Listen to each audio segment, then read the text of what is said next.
नाही, मला असं वाटतं की प्रशासकीय अधिकाऱ्यातील मोठे मोठे IAS ऑफिसर्स वगैरे आहेत यांना आता राजकारणाचे वेध लागलेले आहे.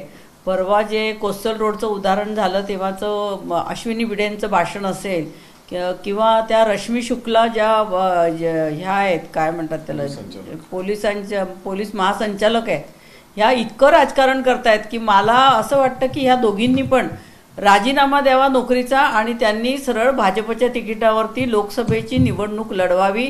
त्या खासदार होण्याची एक चांगली संधी आहे त्यांना.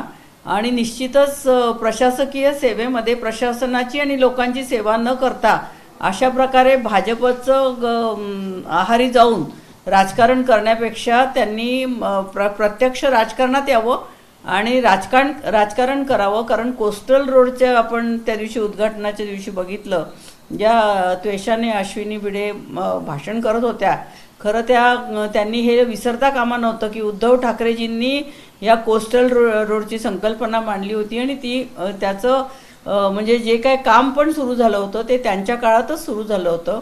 परंतु त्यांचं कुठेही नामोल्लेख न करता फक्त भाजपच्या दावणीला बांधल्यासारखं जे काय चाललेलं आहे ते लोकांना सुद्धा कळतंय. म्हणून मला असं वाटतं की ज्या प्रशासकीय सेवेत ह्या दोघी जणी काम करतायत त्यांनी खरं तर लोकसभेच्या निवडणुका लढवायला हरकत नाही. आता प्रवीण परदेशी पण येत आहेत असं आम्हाला कळलंय.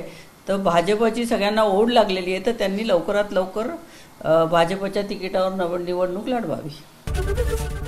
ABP माझा, उघडा डोळे बघा नीट.